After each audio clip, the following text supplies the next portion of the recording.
Hello दोस्तों, good morning, good evening, Radhe Radhe. आपका हमारे यूट्यूब चैनल लक्ष्य क्लासेस एम के बरुआ सागर में एक बार फिर से स्वागत है। दोस्तों, मैं आपको इंग्लिश ग्रामर पढ़ा रहा हूं, जिसमें से मैंने आपको प्रेजेंट के चारों पार्ट पढ़ा दिए हैं और पास्ट का पहला पार्ट पढ़ा दिया है। आज पास्ट का दूसरा पार्ट आपको पढ़ना है। तो पढ़ने से पहले यदि आप हमारे यूट्यूब चैनल पर पहली बार वीडियो देख रहे हैं तो हमारे यूट्यूब चैनल लक्ष्य क्लासेस एम के बरुआ सागर को सब्सक्राइब जरूर करिएगा और वीडियो को लाइक करें और शेयर भी करें। देखते हैं, पास्ट का दूसरा पार्ट है आपका पास्ट कंटिन्यूअस। और यदि हम लाइन से याद करें तो हमने 5 पढ़ लिए थे, 5 टेंस। आज छठवां है पास्ट का दूसरा पार्ट। और यदि वैसे अगर नंबरिंग से चलेंगे तो आज छठवां टेंस पढ़ना है आपको, पास्ट कंटिन्यूअस। पास्ट कंटिन्यूअस आपको पास्ट कंटिन्यूअस टेंस आपको पढ़ना है। अब पास्ट कंटिन्यूअस टेंस की पहचान, जैसे कि हमने हर टेंस में आपको बताया है कि टेंस की आपको पहचान और हेल्पिंग वर्ब ही याद करनी है और वर्ब में क्या लगाना है वो। तो इसकी पहचान होती है आपकी, जिन वाक्यों के अंत में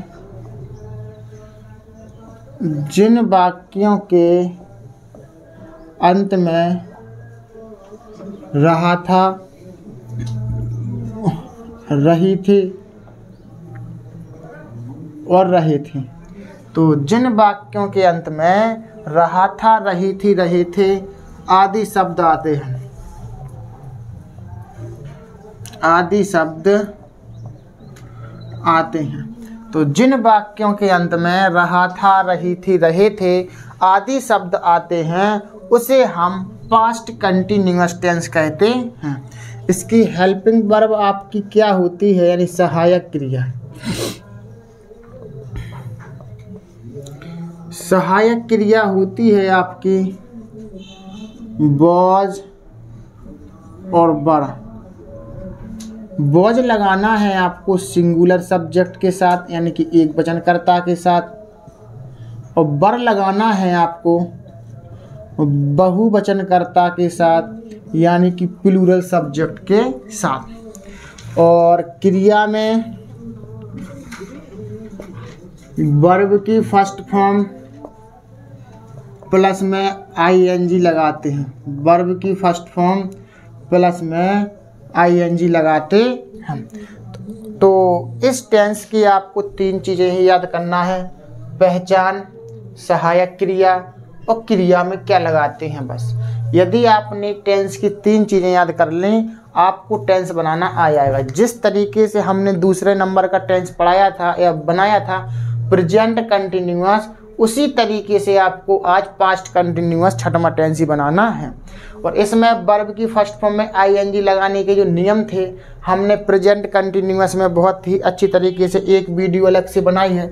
तो उस वीडियो को आप देख लें तो आपको पता चल जाएगा कि वर्ब की फर्स्ट फॉर्म में आईएनजी लगाने पर कौन सी वर्ब का अंतिम अक्षर डबल होता है, कौन सा अक्षर हट जाता है। तो वो सारे नियम हमने आपको बताए थे।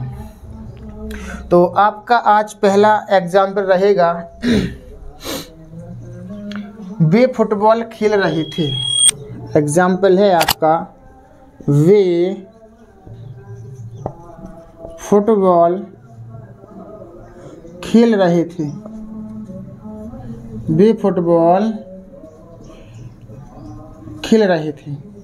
तो कोई सा भी टेंस बनाए, आपको सबसे पहले सेंटेंस के लास्ट में जाना है कि क्या पहचान आई है इसकी। तो जिन वाक्यों के अंत में रहा था, रही थी, रहे थे, आपका रहे थे आ गया, समझ जाएं आप पास्ट कंटिन्यूअस आपका टेंस है।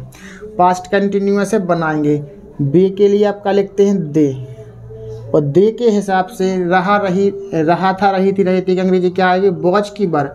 तो बे बहुवचन करता है तो आप क्या लगाएंगे, वर। दे वर। खेलना के लिए अपन क्या लिखते हैं, प्ले। प्ले में जुड़ जाएंगे प्लेइंग फुटबॉल। ठीक, इस तरीके से आपका ये सेंटेंस बनना है। और अगर नहीं नेगेटिव वाला तो हम लिखेंगे शिकारी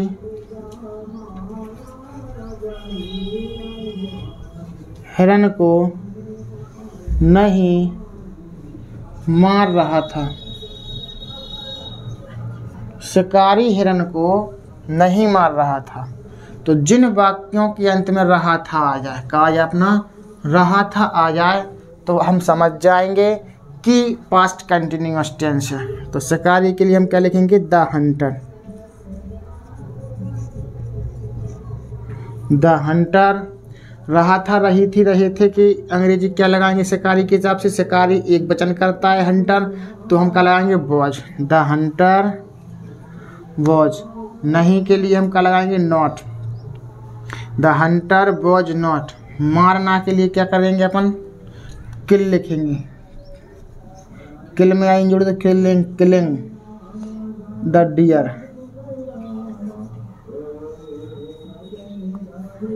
इस तरीके से आपको एक नेगेटिव सेंटेंस बनाना है।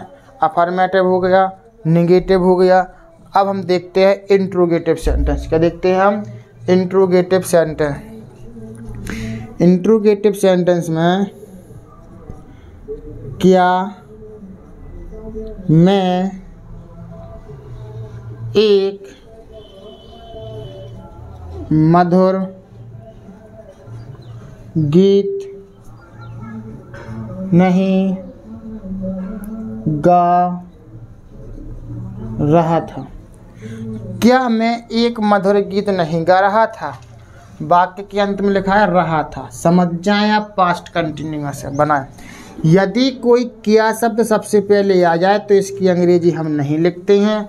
इसकी वजह से जो भी हेल्पिंग वर्ब लगनी है वो आगे निकालना है आपको। तो मैं यानी कि आई के हिसाब से आप वॉज लगाएंगे कि बल लगाएंगे? तो आई के हिसाब से लगाएंगे हम वॉज। आई होता जरूर बहुवचन है, लेकिन इस सेंटेंस में आई के साथ वॉज लगता है।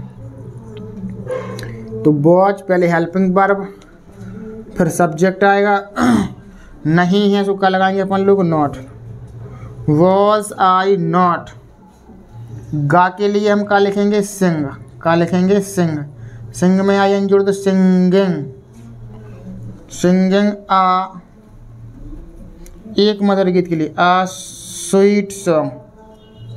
सिंगिंग आ स्वीट सॉन्ग। इस तरीके से आपका ये सेंटेंस बनेगा।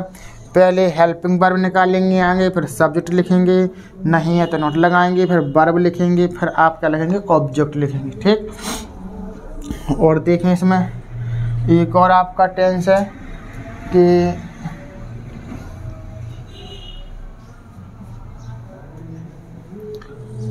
हम मेज पर क्यों नहीं सो रहे थे? हम मेज पर क्यों नहीं सो रहे थे? हम मेज पर क्यों नहीं सो रहे थे? तो हमें इसमें क्या करना है? हम मेज पर क्यों नहीं सो रहे थे। इसमें एक प्रश्नवाचक शब्द बीच में आ गया है, क्यों। तो ये आपका इंट्रोगेटिव सेंटेंस है। सबसे पहले हम इसकी अंग्रेजी आगे निकालेंगे, सो आएगा आपका व्हाई। इसके तुरंत बाद लगाते हैं हेल्पिंग वर्ब। पहचान तो आपको पता है, रहा था, रही थी, रही थी। तो रही थी आपका जी है। तो व्हाई, इसके तुरंत बाद हेल्पिंग वर्ब लगाएंगे, तो हम के हिसाब से क्या लगाएंगे आप? वर। Why where. और हम के लिए क्या लगाएंगे? वी। नहीं है सो आप अब आएगा नॉट। सोना के लिए हम क्या लिखेंगे? स्लीप। स्लीप में आएंगे स्लीपिंग। और मेज पर on the table. On the table. इस तरीके से आपका ये सेंटेंस बनना था। तो दोस्तों, हमने आपको आज पास्ट कंटिन्यूअस टेंस बहुत ही सिंपल लैंग्वेज में पढ़ाया है। आपको अच्छे से समझ में भी आया होगा। यदि आपको समझ में ना आया हो तो आप वीडियो में कमेंट कीजिए, जिससे कि मैं आपको समझा सकूं। और यदि आपको हमारी वीडियो अच्छी लगी हो तो लाइक, शेयर और कमेंट कीजिएगा। यदि आप हमारे यूट्यूब चैनल पर पहली बार आए हैं तो हमारे यूट्यूब चैनल लक्ष्य क्लास एम की बरुआ सागर को सब्सक्राइब अवश्य कीजिएगा।